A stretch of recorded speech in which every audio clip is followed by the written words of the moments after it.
Rico.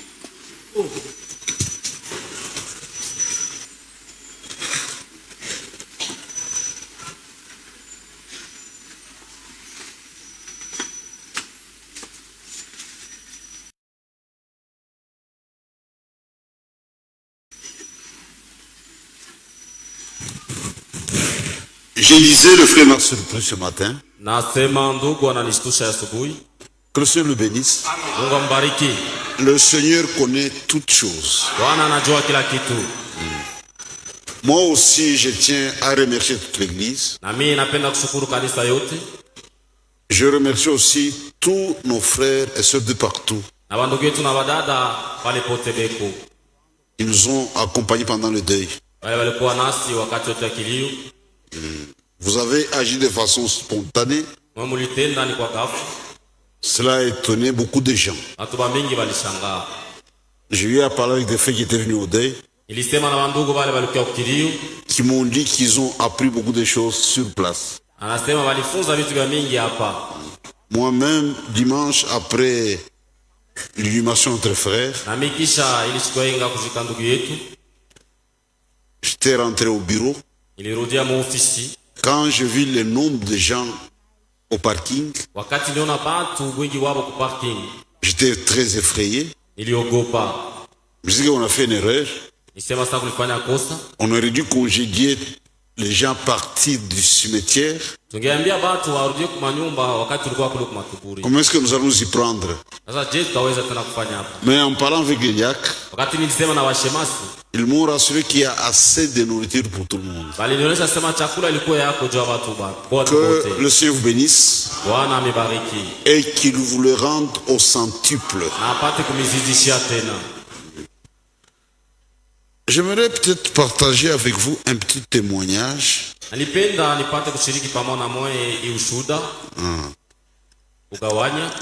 Notre Dieu nous console toujours. Durant la semaine, j'étais vraiment triste à cause de notre frère.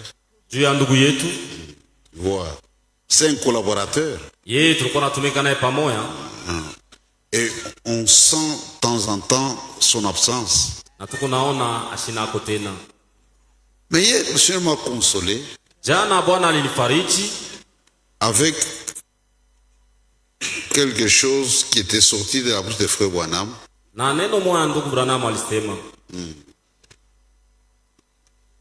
Un frère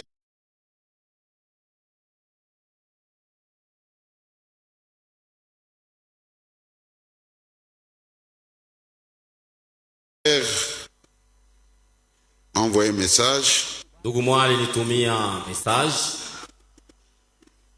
J'ai vu une photo sur sa page WhatsApp. C'était la photo de frère Eugène.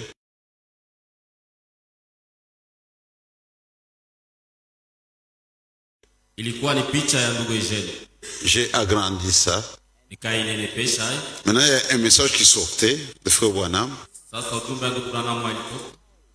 C'était vraiment très important pour moi.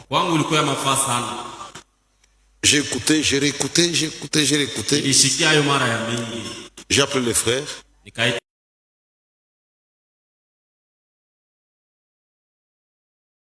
Est-ce que je peux avoir la référence? Parce que ça m'intéresse vraiment. Il m'a donné la référence. Je suis venu au bureau, j'ai cherché.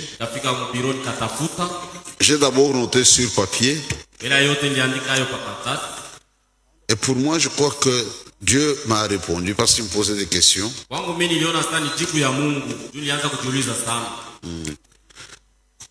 C'est dans la prédication le funérail de Garnet Pique, où je suis la vie et la résurrection.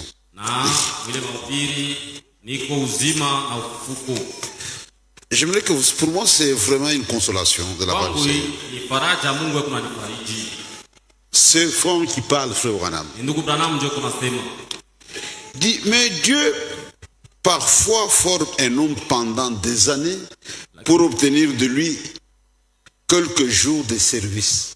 Mungu anakuwa iko na chora mtu kutarisha mtu miaka ya mingi ndio apate kumtumikisha tu masiku kidogo.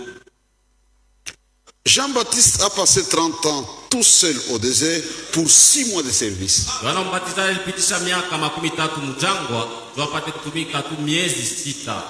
Jésus-Christ avait 30 ans pour 3 ans de service en vue de la crucifixion. Yesu Kristo alifanya miaka 13 na juu apate kutumika tu miaka 3 apate kusulubishwa. Dieu forme les hommes et les instruit. Mungu yuko anafundisha watu. C'est son but. Ndio kifuzio kyake. Le temps est en relation avec l'homme. Wakati iko natembea pamoja na mtu. Et l'éternité est en relation avec Dieu. Na milele ya Mungu. Tu vois, on a cheminé pendant 27 ans. Tulikuwa na ndugu Eugene kadiri ya miaka 27.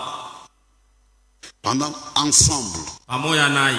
On partageait des expériences. Tulikuwa na maonjo, tulikuwa naonja naye pamoja. Quand il a pris l'envol, wakati aliendelea kumbele, Dieu nous l'arrache. Mungu sasa anamchukua. Pour moi c'était troublant. Kwetu shili tukuruga sana. Donc, on était à l'aise avec lui, on pouvait voyager, il faisait presque tout correctement. Ça c'est que Dieu l'arrache. Et le 27 ans tombe dans l'eau. Mais quand j'ai écouté ça, nos pensées ne sont pas les pensées de Dieu. Dieu forme un homme pendant des années pour obtenir de lui quelques jours de service. Ça c'est Dieu. Dieu peut former pendant 30 ans pour 6 mois de service. Vous avez Jean-Baptiste, Jésus-Christ. Dieu reste Dieu. Et quand j'ai écouté ça, moi j'étais consolé. Nous avons nos pensées, mais Dieu a de meilleures pensées. Pour moi c'est une consolation. Ça m'a réconforté. Que Dieu soit loué. Frère Dominique, tu viens, on va chanter ensemble. Chant de victoire.